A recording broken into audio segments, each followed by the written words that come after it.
নমস্কার বন্ধুরা, ফিয়ারফুল স্টেশনে আরও একবার আপনাদেরকে স্বাগত জানাই। তো আজকের গল্পটি শুরু করার আগে আমাদের আগের গল্পের কয়েকটি কমেন্ট আমরা পড়ে নেব। আমাদের আগের গল্পে উড়িষ্যা থেকে কমেন্ট করেছে রাজীব হালদার 2847। Love from Odisha. দাদা, খুব ভালো লাগলো গল্প। তোমার জন্য অনেক অনেক শুভেচ্ছা আর ভালোবাসা রইল। এভাবেই শুনতে থাকো আমাদের গল্পগুলো।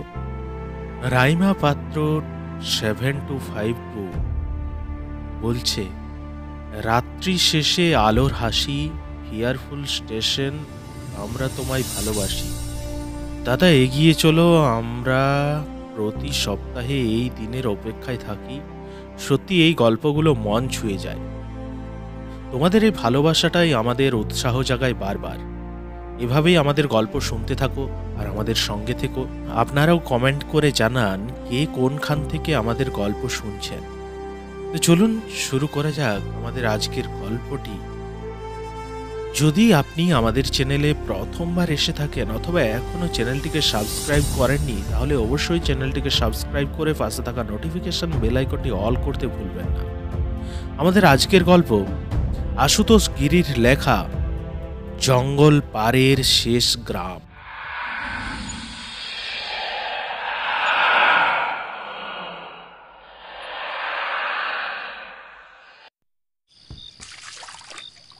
কাঁসাই নদীর জলের উপর দিয়ে ভেসে চলেছে ছোট্ট ডিঙ্গিটা।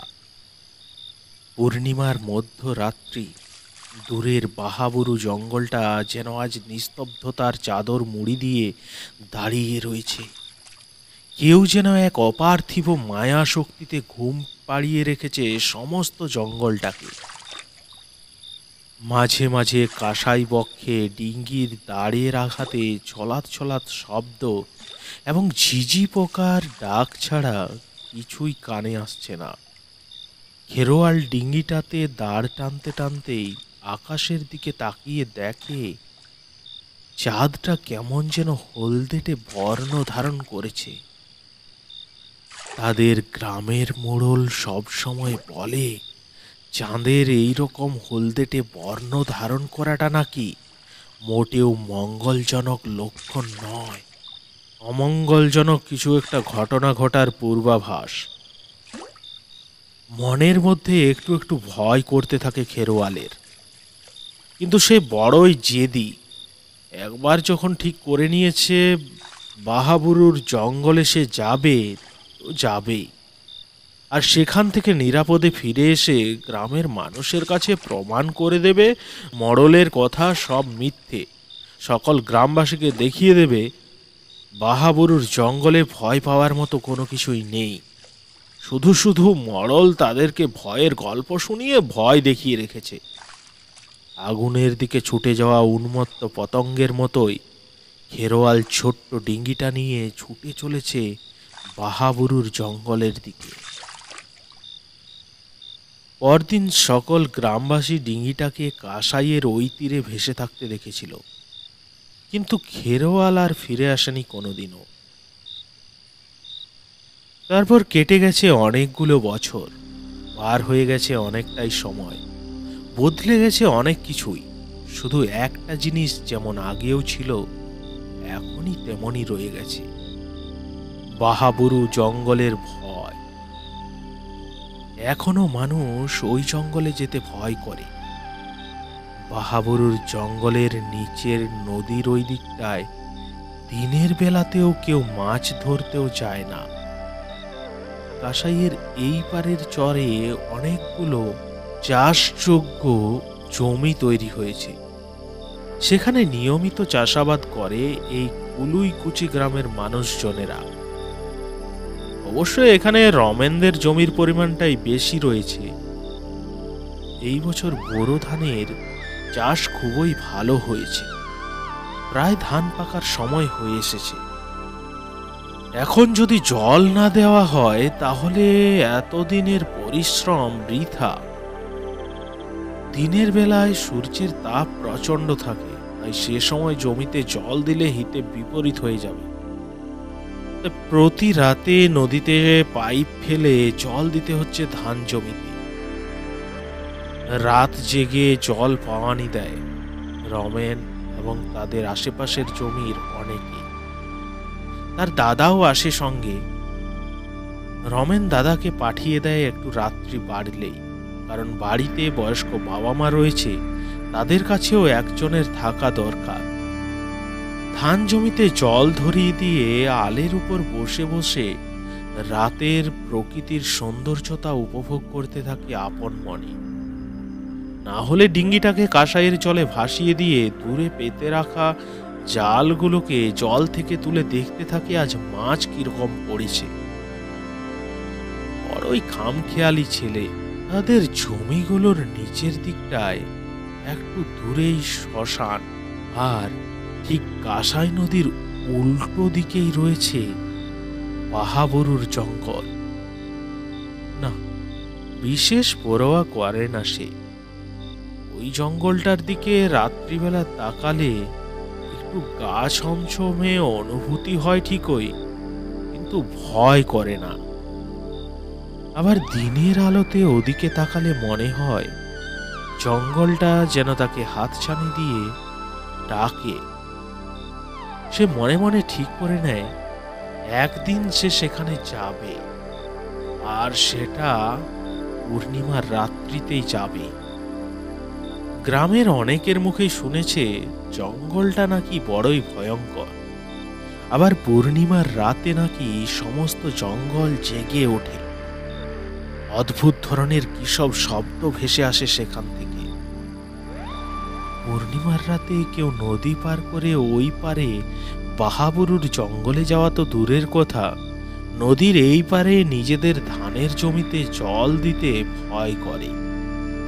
এমনকি যদি সেই দিন গ্রামের কোনো মানুষ মারা যায়, তাহলেও কেউ পূর্ণিমার রাতে শ্মশানে দাহ করতে আসে না। মরাটাকে ঘরের মধ্যেই সবাই আগলে বসে থেকে কাটিয়ে দেয়। ভোরের আলো ফুটলে তবে শ্মশানে গিয়ে দাহ করে। অনেকেই নাকি ইতিপূর্বে ওই জঙ্গলের মধ্যে গিয়েছিল, কিন্তু কেউ আর ফিরে আসেনি। সকলে মারা পড়েছে সেখানের অপদেবতাদের হাতে। রমেন এই গ্রামের ছেলে হলেও এসবে ওর বিন্দুমাত্র বিশ্বাস নেই, কিন্তু সে বিশ্বাস না করলেও অন্যরা তো মনে প্রাণে বিশ্বাস করে। তাই পূর্ণিমা এলে তার মা তাদের দুই ভাইকে কিছুতেই ধান জমিতে জল যেতে দিতে চায় না। কিন্তু এবারের ঘটনাটা ভিন্ন। প্রচণ্ড রোদের তাপ বেড়েছে আর ধান পাকতে শুরু করেছে। এক রাতে যদি জল না দেওয়া হয়, তাহলে হয়তো পরের দিনের রোদে ধানের গাছের একটা গাছিও আস্ত রাখবে না। নদী থেকে জমিতে পাইপ ফেলাই থাকে সারা বছর ধরে। শুধু বর্ষার সময় যখন নদীর জল বেড়ে ওঠে, তখন তুলে ঘরে নিয়ে আসা হয়। অতএব দাদা না গেলেও একাই গিয়ে পাইপটাকে জলে ফেলে জমিতে জল দেওয়া যাবে। রাতের খাওয়া দাওয়া সেরে মাথার কাছে বালিশের নিচে 3 সেলের টর্চ লাইটটাকে রেখে শুয়ে শুয়ে অপেক্ষা করতে থাকে বাড়ির সকলের ঘুমানোর। রমেনদের ঘরের সঙ্গে সমস্ত পাড়াটাই একসময় একেবারে নিস্তব্ধ হয়ে গেছে।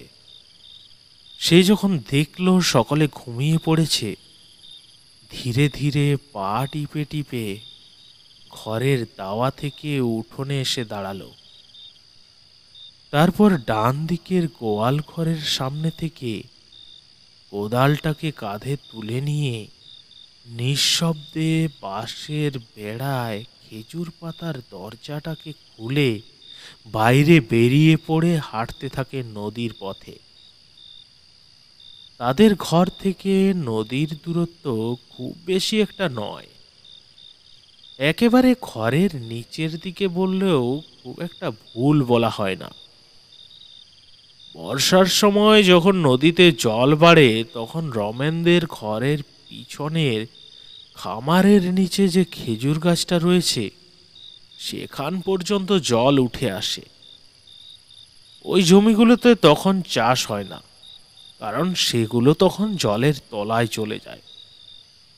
রমেন যখন ঠিক নদীর ঢাল বরাবর নামছে, সেই সময়ে একটা পেঁচা কর্কশ্বরে ডাক পেড়ে উড়ে গেল মাথার উপর দিয়ে। জলে নেমে পাইপের মুখটাকে জলে ডুবিয়ে দিয়ে জমিতে ফিরে আসে, নালার পাশের ছোট আলটাকে কেটে দেয়, তারপর দেখতে থাকে চারিদিকে। না, আজ পাশাপাশি জমির কেউ আসেনি জল পাওনি দিতে। এই বিশাল ধুধু নদী প্রান্তরে সে একা। পূর্ণিমার চাঁদের আলোটা যেন অবিরত নেচে চলেছে কাঁসাই নদীর কাজল কালো জলের মধ্যে। জঙ্গলের দিকে তাকিয়ে পড়ে, ভালো করে কান খাড়া করে কিছু শোনার চেষ্টা করে।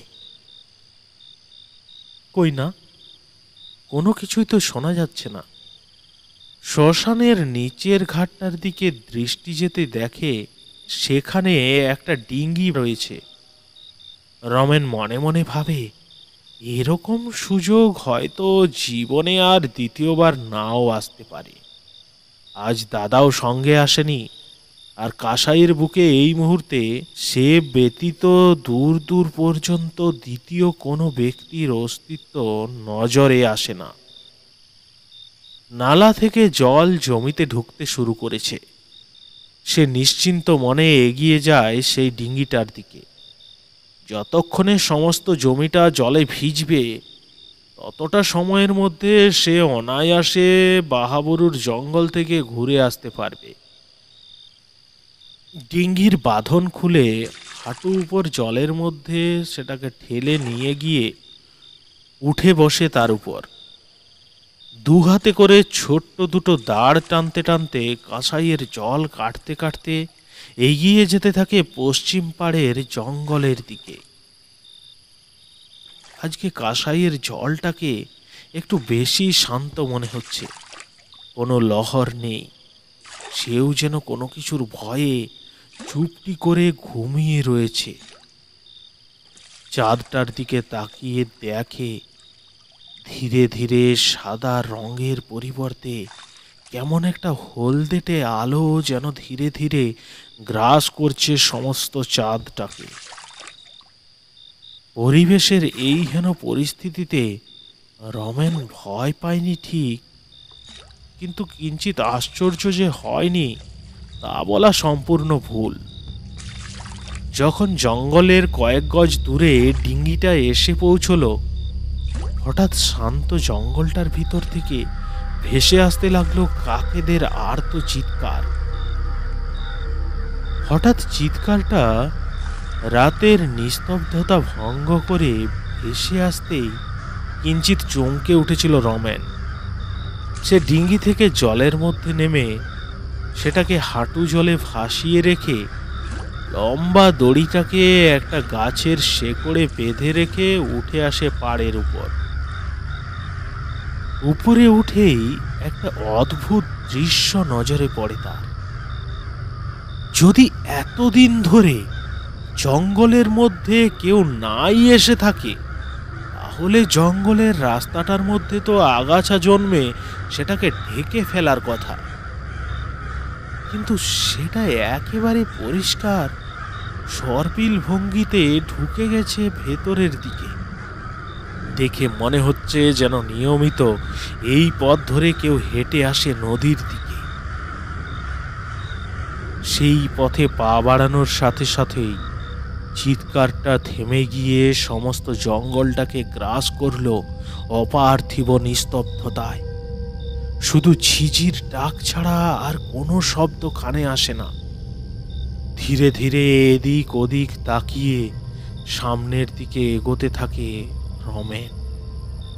এখানে জঙ্গলটা অনেকটাই ঘন, তাই চাঁদের আলো সেভাবে ঢোকে না। গাছের ছায়ায় রাস্তাটা অন্ধকার হয়ে রয়েছে। প্রায় অনেকটাই এগিয়ে এসেছে। আনুমানিক একেবারে জঙ্গলের মধ্যভাগে অবস্থান করছে সে। এরপর ধীরে ধীরে গাছেদের ঘনত্ব কমে আসতে লাগলো। ডান দিকের রাস্তার পাশে একটু উঁচু মতো জায়গাতে দেখে অদ্ভুত ভঙ্গিতে 3টে শাল গাছের অবস্থান। জায়গাটি একেবারে পরিষ্কার। 3টি শাল গাছের অবস্থান একটি অদৃশ্য ত্রিভুজকে যেন অঙ্কন করেছে। মাঝখানে একটি গোল মতো উঁচু পাথরের উপর একটি বহু ছিদ্র বিশিষ্ট পাথর বসানো রয়েছে, আর তার সামনের কিছুটা দূরে এদিক ওদিক ছড়িয়ে ছিটিয়ে রয়েছে বিস্তর পাখির পালক। রমেন অনেকক্ষণ ধরে সেখানে দাঁড়িয়ে দাঁড়িয়ে দেখতে থাকে জায়গাটা। কিছুই বুঝে উঠতে পারে না সে। আবার পথে নেমে এসে কিছুটা এগোনোর পর দেখে সেখানে রাস্তাটা দুটো দিকে ভাগ হয়ে গেছে। মনে মনে কিছু একটা ভেবে ডান দিকের রাস্তাটা ধরে এগোতে থাকে। কিছু দূর যাওয়ার পর একটা ছোট্ট টিলা নজরে আসে। সেই টিলার সামনাসামনি এসে দাঁড়াতেই ভালোভাবে দেখতে পাওয়া যায় টিলাটাকে। সামনে একটা গুহা মুখ রয়েছে, কিন্তু আশ্চর্যের বিষয় হলো যে গুহামুখের আকৃতিটা অনেকটাই বিশাল এক মুখ গহ্বরের মতো, আর মুখের উপরিভাগের একটা পাথরের গায়ে খোদাই করে কি সব যেন লেখা রয়েছে।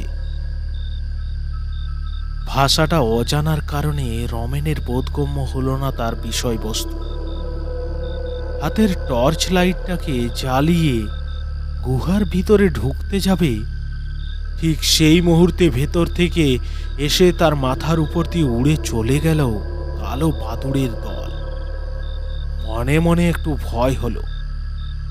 না জানি এখানে কি আছে। এভাবে একাকী রাত্রিবেলায় গুহার মধ্যে ঢোকাটা কি ঠিক হবে? পরক্ষণেই নিজেই নিজের মনে সাহস জুগিয়ে ভাবে, এতটা যখন সাহস দেখিয়ে এসেছে তখন এর ভেতরেও সে যাবে। কিছুটা এগোনোর পর হঠাৎ থমকে যায় রমেন। গুহার ছাদের দেওয়ালে টর্চের আলো ফেলতে মনে হয় সেখানে যেন কেউ ঝুলে রয়েছে। ভয়ে তার হৃদস্পন্দন দ্রুত হয়ে ওঠে, দর দর করে ঘামতে শুরু করেছে। কে ওটা? আর কেমন বিভৎস চাউনিতে তাকিয়ে রয়েছে তার দিকে। ভয়ে কাপা কাপা হাতে আরো একবার টর্চের আলোটা ফেলে সেখানে। ভালোভাবে দেখে বোঝা গেল সেটা একটা কালো পাথরের তৈরি মূর্তি। যাই হোক, শিল্পীর শিল্পকলাকে কুর্নিশ না জানিয়ে পারল না রমেন। যে কোনো মানুষ সেই মূর্তিটাকে প্রথম দর্শনে মানুষ ভেবেই ভুল করবে। নিজের মনে মুচকি হেসে আবার এগোতে থাকে সামনের দিকে। গুহাটা যেন অনেকটাই লম্বা, কিছুতেই শেষ হতে চায় না। গুহার ভেতর কিছুটা দূরে মাঝখান থেকে একটা কেমন হালকা সবজে আলো দেখতে পেয়ে থমকে দাঁড়ায় রমেন। ওটা কি? ভয়ে ভয়ে টর্চটাকে হাতের মধ্যে বাগিয়ে ধরে ধীরে ধীরে এগোতে থাকে সামনের দিকে। সামনাসামনি আসতেই সে দৃশ্যে অভিভূত হয়ে যায় রমেন। সে গ্রামের ছেলে হলেও এ দৃশ্য ইতিপূর্বে সে কখনো দেখেনি। গুহার উপরিভাগ থেকে নেমে এসেছে মোটা মোটা একগুচ্ছ গাছের শিকড়, আর সেই শিকড়গুলোর মাঝখানে একটা পাথরের মূর্তি এমনভাবে আটকে রয়েছে, হঠাৎ দেখলে সাধারণভাবে মনে হয় যেন গাছের শিকড়গুলো কোনো একজন মানুষকে গলা টিপে হত্যা করে ঝুলিয়ে রেখেছে তাদের বাহু পাশে। সেই মূর্তি এবং শিকড়গুলোর গায়ে ও তাদের চতুর্দিকে ঘিরে রয়েছে অসংখ্য জোনাকি পোকা। তারাই আলোকিত করে রেখেছে এই পুরো জায়গাটা। কিন্তু আশ্চর্যের বিষয় হলো এই যে জোনাকিগুলো সেই শিকড়ের বেষ্টনী থেকে না এক হাত সামনে এগিয়ে আসছে, না এক হাত পিছনের দিকে যাচ্ছে। এমনকি পাশের দেওয়ালগুলোর দিকেও যাচ্ছে না। একেবারে অতন্দ্র প্রহরীর মতো একবার করে উপরের দিকে উড়ছে, যেন কিছু একটা দেখে নেওয়ার চেষ্টা করছে। তারপর পুনরায় এসে বসে যাচ্ছে তাদের পূর্বেকার জায়গায়। খুবই অদ্ভুত লাগে রমেনের। শিকড়গুলো গুহার মাঝখানে অবস্থান করলেও তাকে ঘিরে গোলাকারভাবে রাস্তাটা চলে গেছে ভেতরের দিকে। রমেন চক্রাকারে ঘুরে ঘুরে শেকড়ের বেষ্টনীগুলোকে ভালোভাবে নিরীক্ষণ করতে থাকে। একেবারে শিকড়গুলোর কাছাকাছি আসতেই একটা দুর্দান্ত মিষ্টি গন্ধ এসে লাগে তার নাকে। এই গন্ধ চন্দনের গন্ধকেও হার মানাবে। চক্রাকার বলয়ের মধ্যে দাঁড়িয়ে থাকতে থাকতে তার মনে হলো, এই বলয়ের মধ্যে বেশিক্ষণ দাঁড়িয়ে থাকলে গন্ধের মাধুর্যতায় যেন সেখানেই ঘুমিয়ে পড়বে সে। সামনে আবার অন্ধকার রাস্তা, তাই লাইট জেলে এগিয়ে যায়। কিছুটা এগোনোর পর মনে হলো আরো একটা গুহা মুখ, কিন্তু অনেকটাই ছোট, আর মুখের উপরে একটা ভালুকের মুখ খোদাই করা। আর সেই গুহা মুখের দুই পাশে দুজন তীর ধনুকধারী প্রহরীর মূর্তি দাঁড় করানো রয়েছে।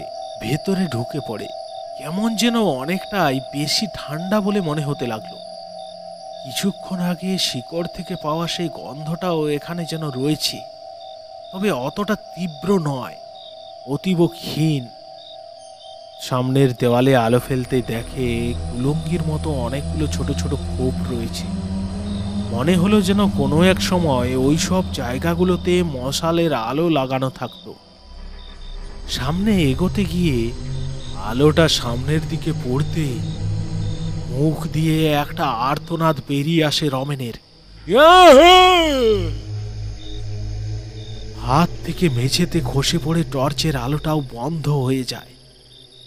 সে দৃশ্য দেখার পর তার সমস্ত শরীর শিরশির করে ওঠে।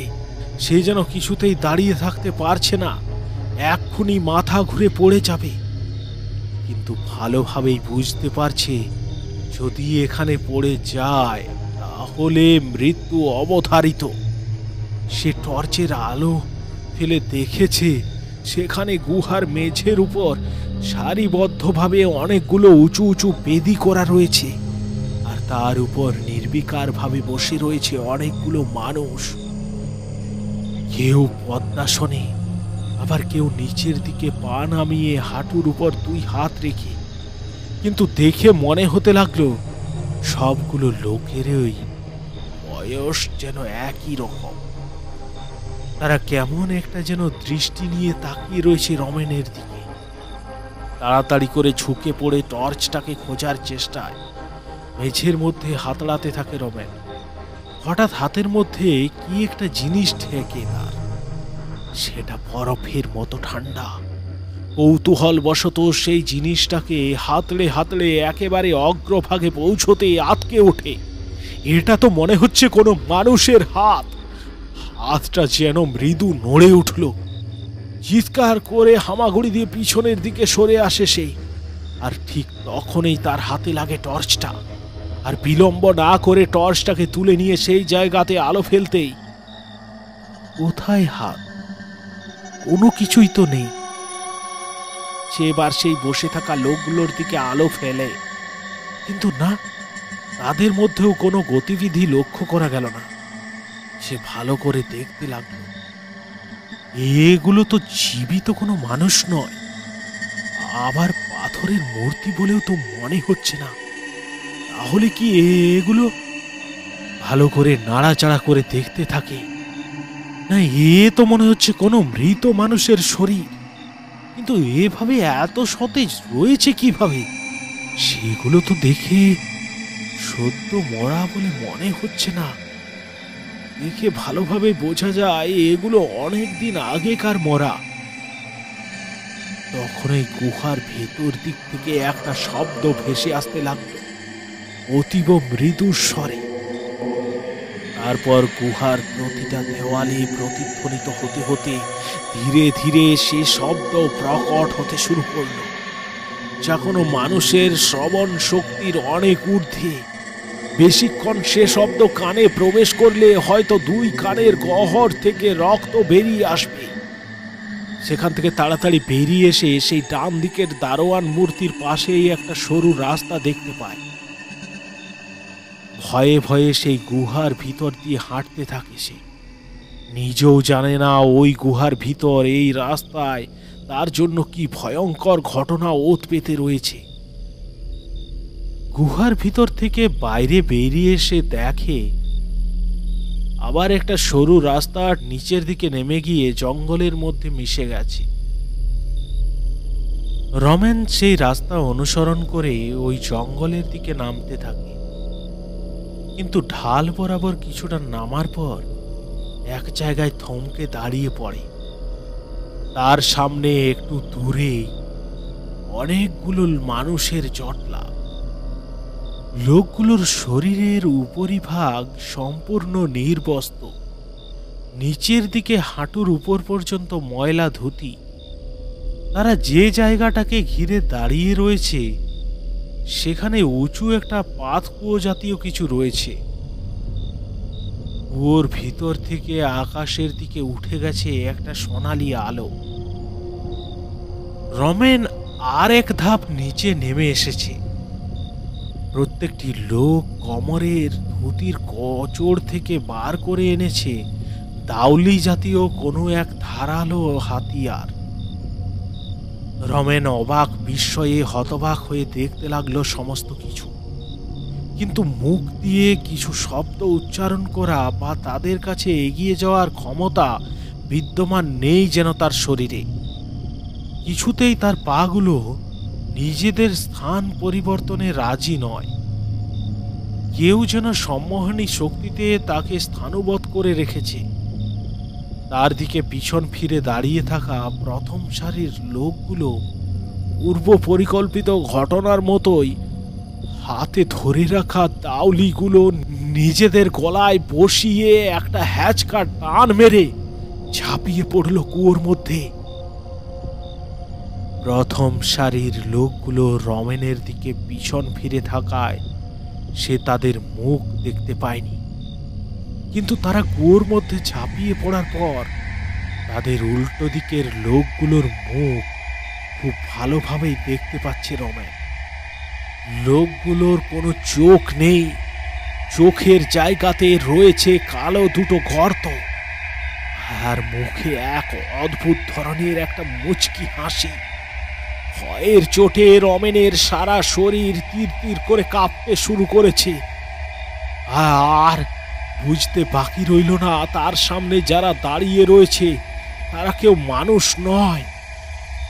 তারাও মুহূর্ত দেরি না করে পূর্বেকার লোকগুলোর মতোই গলায় হাতিয়ারের টান মেরে লাফিয়ে পড়ল কুয়োর মধ্যে। সঙ্গে সঙ্গে রমেনের যেন সম্মোহন কেটে গেল। বিন্দুমাত্র দেরি না করে দৌড়তে শুরু করলো দিক বিদিক জ্ঞান শূন্য হয়ে। মনে হচ্ছে নিজের হৃদস্পন্দন যেন নিজেই শুনতে পাচ্ছে। জঙ্গলের ভেতর আবার কিছুটা যাওয়ার পর তার হঠাৎ মনে হলো কেউ যেন তার পিছু নিয়েছে। পিছনে না তাকিয়ে ঊর্ধ্বশ্বাসে দৌড়ে চলেছে, কিন্তু কোন দিক দিয়ে সে এসেছে আর নদীর দিকে যাওয়ার রাস্তা কোনটি কিছুতেই সে বুঝে উঠতে পারছে না। হঠাৎ খেয়াল হলো জঙ্গলের এই অংশের গাছগুলোর আকৃতি অনেকটাই আলাদা। এখানে গাছের ঘনত্ব অনেকটাই কম, আবার মোটা মোটা গুড়িওয়ালা নাম না জানা গাছগুলো মিশমিশে কালো লম্বালম্বি ভাবে উঠে গেছে একেবারে আকাশের দিকে। হঠাৎ একটা গাছের আড়াল থেকে কেউ যেন তাকে টেনে নিল আড়ালে।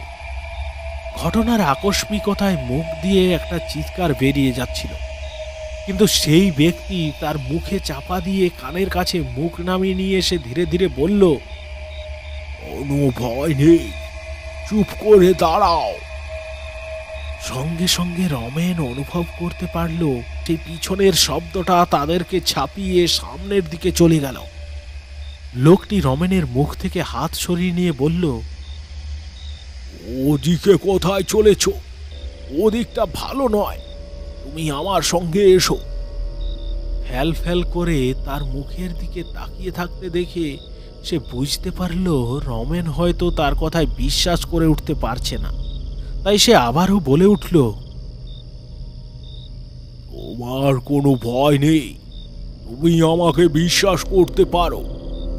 তুমি বিশ্বাস করে আমার সঙ্গে এসো। এখানে এক মুহূর্ত থাকা তোমার পক্ষে মঙ্গলজনক হবে না। তুমি জানো না আজ রাতে এই জঙ্গলের মধ্যে কি ঘটতে চলেছে। পূর্ণিমার রাতে যা ঘটে আজও তার অন্যথা হবে না। আর তুমি সব কিছু জেনে শুনে কেন এখানে এসেছো? তোমার কি কোনো মৃত্যু ভয় নেই? ধমকের সুরে এই কথাগুলো বলে লোকটি। লোকটা তাকে অনুসরণ করতে বলে হন হন করে এগিয়ে যায় সামনের দিকে। রমেন তাকে অনুসরণ করতে থাকে। রমেন দেখল যে রাস্তা দিয়ে তারা এগিয়ে চলেছে ঠিক তার আশেপাশে ছড়িয়ে ছিটিয়ে রয়েছে অনেকগুলো ছোট ছোট মাটির ঢিবি। দেখে মনে হয় আগে যেন সেগুলো কোনো ঘরের মাটির দেওয়াল ছিল। এই প্রথম কথা বলে ওঠে রমেন, আমরা কোথায় চলেছি? সেই লোকটি তার দিকে ফিরে না তাকিয়ে হাঁটতে হাঁটতে উত্তর দেয়, বলছি, তার আগে কোনো একটা সুরক্ষিত জায়গাতে পৌঁছানো দরকার। টিভিতে ভরা প্রান্তর পার করে তার একটা হর্তুকি গাছের নিচে এসে দাঁড়ালো। রমেনকে সেই গাছের মোটা শিকড়ের উপর বসতে বলে। রমেন সেখানে বসে একটু স্বাভাবিক হওয়ার পর লোকটাকে সমস্ত কিছু খুলে বলে তার এখানে আসার পর থেকে যা যা ঘটনা ঘটেছে, এমনকি সেই একদল মানুষের সমবেতভাবে কুয়োর মধ্যে ঝাঁপ দেওয়া। লোকটি রমেনের পাশের একটি শেকড়ের উপর বসে পড়ে দীর্ঘশ্বাস ফেলে বলতে শুরু করে, এই একটু আগে আমরা যে রাস্তা দিয়ে এলাম, যেখানে দেখলে চারিদিকে ছোট ছোট মাটির ঢিবি রয়েছে, ওটা এক সময় একটা সম্পূর্ণ গ্রাম ছিল। আর ওই ঢিবিগুলো ছিল এক একটা মাটির বাড়ি। এটা ছিল জঙ্গল পাড়ের শেষ গ্রাম। তার নিচ দিয়ে বয়ে গেছে কাঁসাই নদী। এই গ্রামের বাসিন্দারা ছিল আদিবাসী জনগোষ্ঠীর এক বিশেষ উপজাতি, যারা ছিল বিভিন্ন ধরনের বিদ্যায় পারদর্শী, বিশেষ করে চিকিৎসা বিদ্যায়। জঙ্গলের ভেতর থেকে জড়িবুটি সংগ্রহ করে নিয়ে এসে ওষুধ তৈরি করে পাশাপাশি অনেক গ্রামে যেত মানুষের চিকিৎসা করতে।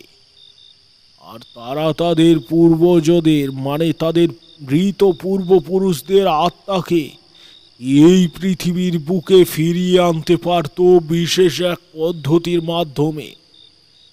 তুমি যে গুহার ভিতরে গিয়েছিলে, সেখানে যে মৃত শরীরগুলো দেখেছ, তারা হলো এদের পূর্বপুরুষ।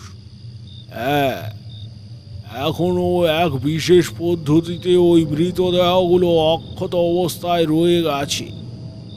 সেগুলো কোনো সময় পচে গলে যাবে না, কারণ যদি বিশেষ কোনো কারণে তাদের এই জগতে আবির্ভাব ঘটাতে হয়, তাহলে দরকার হবে তাদের অক্ষত শরীর। একবার কোনো এক অজানা কারণবশত সমস্ত গ্রামে অলআউটার প্রকোপ দেখা দেয়। একের পর এক মানুষ মরতে লাগলো।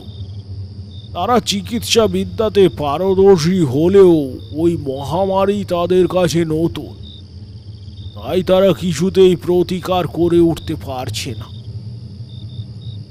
একদিন রাতে সবাই মিলে জড়ো হয় এই হর্তুকি গাছের নিচে, সভা বসে।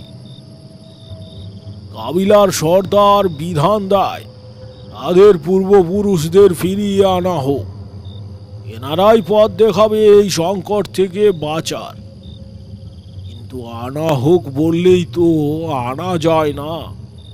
রয়েছে বিশেষ পদ্ধতি, এবং সে পদ্ধতি এত সহজ নয়। তিনটি পূর্ণিমা রাতে বিশেষ লক্ষণযুক্ত 6 জন করে মানুষকে আত্মবলিদান দিতে হবে। ওই যে গুহার পিছনের দিকের পাশের যে কুয়োটা তুমি দেখেছো, ওটাকে ওরা ইহলোকের সঙ্গে পরলোকের সংযোগ স্থাপনের মাধ্যম বলতো। শুরু হয়ে গেল প্রক্রিয়া। প্রথম পূর্ণিমাতে পুজো পাঠ করে 6 জন মানুষ নিজেদের গলা কেটে ওই কুয়োর মধ্যে ঝাঁপ দেয়। এরকম করে 3টি পূর্ণিমা পার হয়ে গেল, কিন্তু এদিকে রোগের প্রকোপে গ্রামের মানুষের সংখ্যা কমতে লাগলো।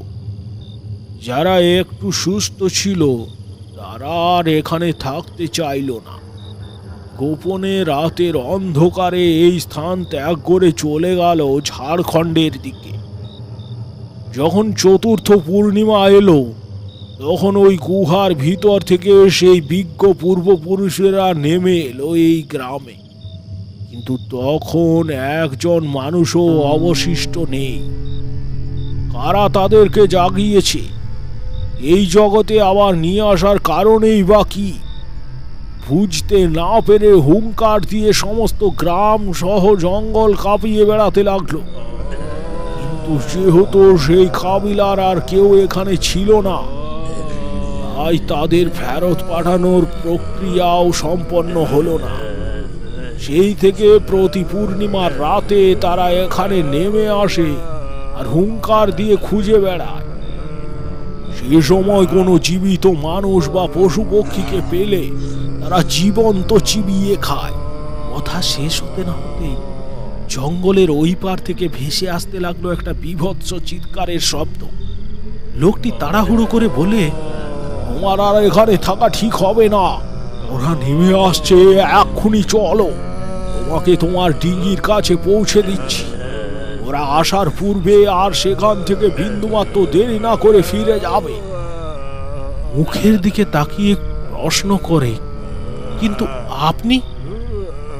লোকটি মুচকি হেসে রমেনের হাতে একটা জিনিস দেয়, কালো সুতোতে বাঁধা একটা লকেটের মতো পাথর। এটা রেখে দাও, আর সময় নেই সবকিছু খুলে বলার। তুমি এটা তোমার গ্রামের মোড়লকে দেখি, সে তোমার সমস্ত প্রশ্নের উত্তর দিয়ে দেবে। ভোরের আলো চোখে লাগতেই ঘুমটা ভেঙে যায় রমেনের। উঠে বসে দেখে জমির আলের উপর শুয়ে রয়েছে। তাহলে এতক্ষণ ধরে যা কিছু দেখলো সবই কি স্বপ্ন ছিল? হাতের দিকে তাকিয়ে চমকে ওঠে, না, স্বপ্ন নয়। তাহলে এই জিনিসটা কোথা থেকে এলো? সে গিয়েছিল সেখানে, কিন্তু কিভাবে সেখান থেকে ফিরে এলো সেসব কিছুই মনে নেই। এক প্রকার পাগলের মতো ছুটতে ছুটতে যায় মোড়লের কাছে।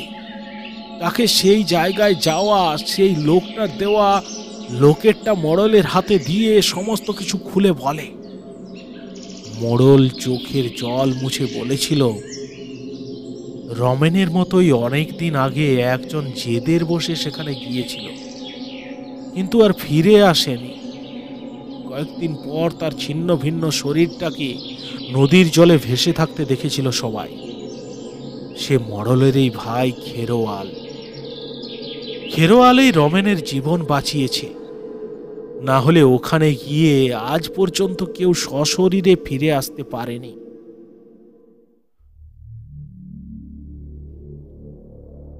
তো আপনারা শুনছিলেন আশুতোষ গিরির লেখা জঙ্গল পাড়ের শেষ গ্রাম। গল্পটি কীরকম লাগলো সেটি কমেন্ট করে জানাতে ভুলবেন না। আর আপনারা কে কোনখান থেকে আমাদের গল্প শুনছেন, কি করতে করতে আমাদের গল্প শুনছেন, অবশ্যই জানান। আমরা সেই কমেন্টগুলোর থেকে কিছু কমেন্ট বেছে নিয়ে পরবর্তী গল্পতে সেই কমেন্টগুলোকে পড়ব।